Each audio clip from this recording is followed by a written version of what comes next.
Alright everyone, next we'll go ahead and do the right leg. Let's start with the hip connector. Just the poly cap goes here. So one interesting thing is that these iron-blooded orphan kits don't use a whole lot of poly caps. I've ended up saving a lot of them just because they use so little of them. Alright, let's go ahead and work on the thigh and knee. So I have a lot of hollow parts too.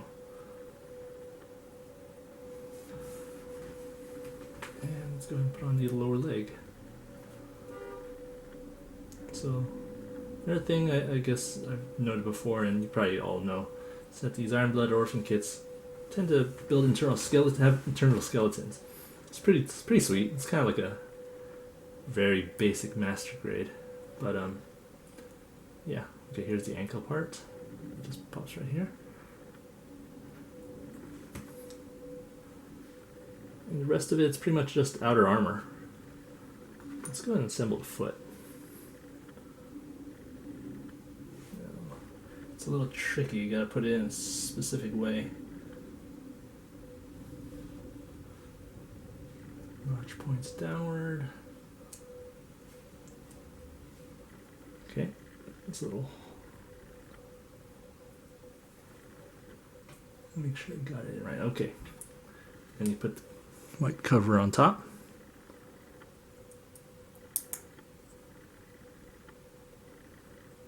Okay, let's go ahead and insert the leg.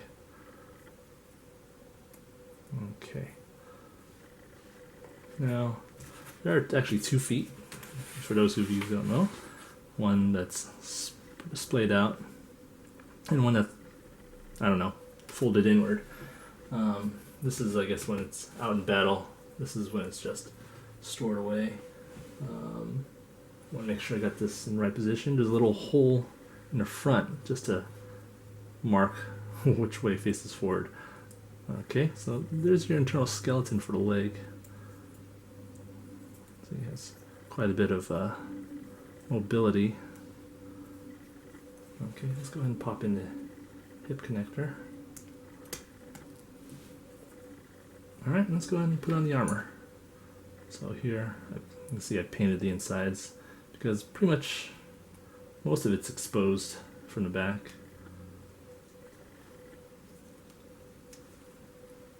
Let's get the 2 square rectangular pigs in. Okay. It's a pretty big thigh. Alright, the knee guard. There's this T connector here.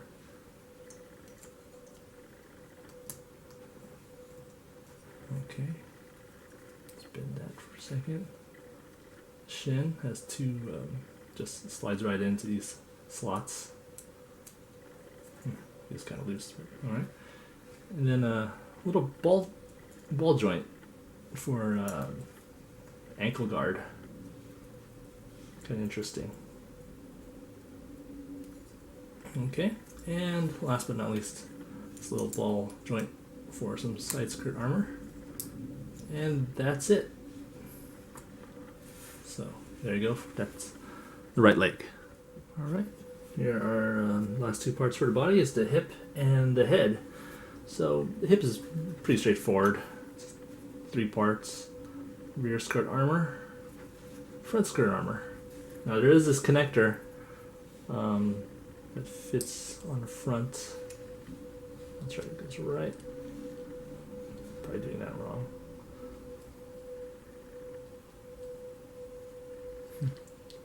Study manual a little later. Just pops right in there. But for now, we're just gonna put that on. That's the hip. Okay, let's go start the head now. So I painted the eye because I didn't like the sticker for it because it was more than just the yellow part. It's the gray circle around it. Okay, so the manual says put on the neck joint polycap first. Alright. And then go ahead and put on the face mask. Oops, be careful, this is a real small part. Okay. It's to fit right. How does that stay on?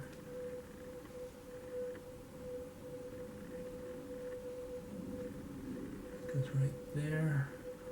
It's kind of loose, so you have to be very careful. Let's go ahead and put on the sides of it. Oh, actually, you need to put on the horns next. I'd be surprised if I lost a piece right here. Okay. Now you can put the blue pieces for the side of the head on. Let's see if I can get this on without popping pieces off.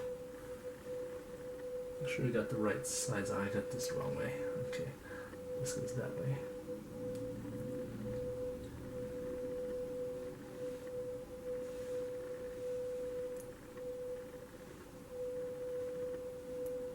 Ah! Alright, let's try this again. Everything came off, didn't it? So,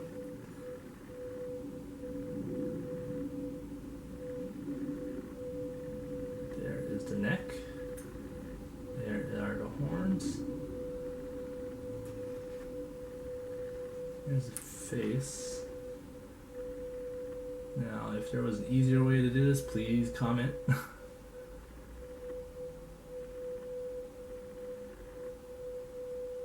Man, what is... I think... Oh, gosh. I think the only way to secure these things is maybe if you do some kind of pre-build. Like... assemble another part first. Okay. I think that should hold it in place. It's one side. Alright, let's go ahead and put on the other side.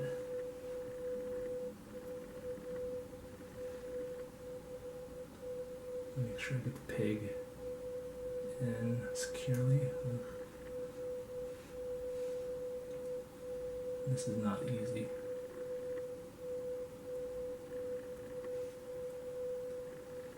Alright.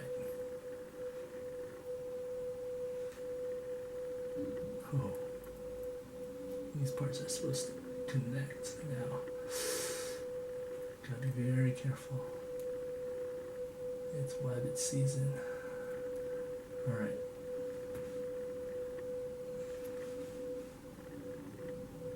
What happened was that I didn't have this thing aligned correctly. Because there's one peg that fits on the blue part of the other one. Oh man. Let's see if this fits right.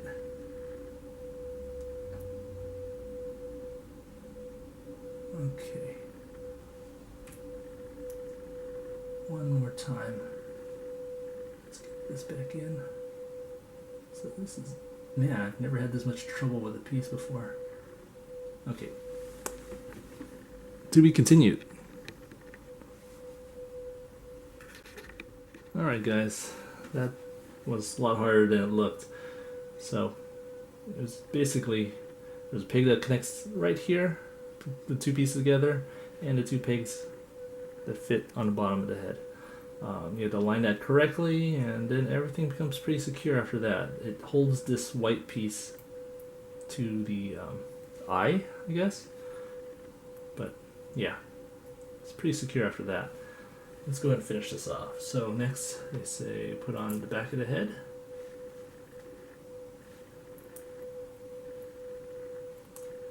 Okay, which secures these two sides together. And now, last but not least, the front cover. One thing I was a little disappointed was that, you know, see here is that, let's zoom in. You got that one little yellow mono eye. Come on, focus. Oh, camera's not cooperating. But anyway, in the pictures, well, in the line art, see that it has a green eye or some kind of shield or whatnot, but sadly enough, the kit itself does not have that. I actually like that look. Let's squeeze this back on. Okay, so now this moves right. Okay, now that's it for the head. This piece won't stay on. Alright, let's move on. Alright, fellas, here's the last part. The Buster Sword. So it's Bandai's generic name for anything that is big and massive. So there we go. So this is the handle. This goes in this way. And there's a lower part. Make sure I align this correctly. Just two massive pieces. I may end up gluing this and painting it, but for now, there we go. Okay, this handle goes in and retracts and extends. So okay, and the bottom piece, which is kind of mace. So let's go ahead and do the same thing here. So don't know if you can see this in the video, but there's some slots on the sides of the handles that align with I guess this little peg inside. It allows it to extend and retract as well. So let's go ahead and connect that second piece, and done with that. The two parts connect. Looks, is that it really? It's so floppy. It's not, oh, never mind, that can't be right. There you go. It's not very secure. But I guess it'll do. Okay, there it goes. It sort of compacted. Now it's extended. I'll have to look into that.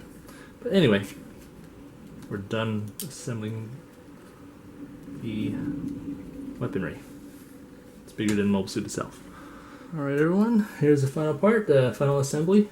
Let's go ahead and start with the hips and legs. So, I don't know if you guys know, but in the old days they used ball joints for hips. Now they use these pegs, which actually work better, of course. Okay. Just that. Just gonna put the torso on. That's one last poly cap. Just a ball joint poly cap. Alright. Let's get that in there.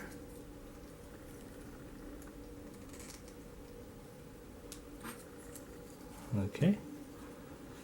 Let's go ahead and put in the arms.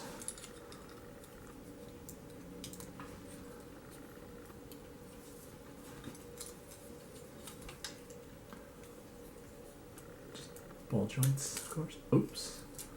There's that little face guard thing.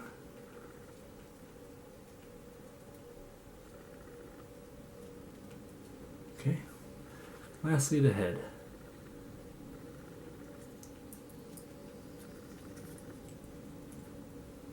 Alright. So, there you go. Weaponry would fit on the front somehow with that connector piece. But there you go. Alright, well, it was a pretty simple build. As you can tell, most of the work was in the internal skeleton. The rest was just slapping on the rest of the armor. Yeah, it's a good sized kit, but anyway, yeah, you need a little painting here and there just to make it more accurate, especially the pipes, I guess, and this one little vent in the crotch armor. But other than that, yeah, I mean, not a whole lot of pieces and being that these are iron-blooded orphan kits, Bandai tried keeping the price down by limiting the number of parts. Also, limits the number of part separation. So, but otherwise, Bandai's done a good job with this kit. But being that it's also Bandai kept the dollar amount down, they also limited the number of accessories, but not a big deal. Here's the other feet. Here's the Buster Sword carrier, and yeah, that's what you get. This is what you get for 1,200 yen. All right. Well, I hope you guys enjoyed this video. Tune in again next time, and I'll see you then.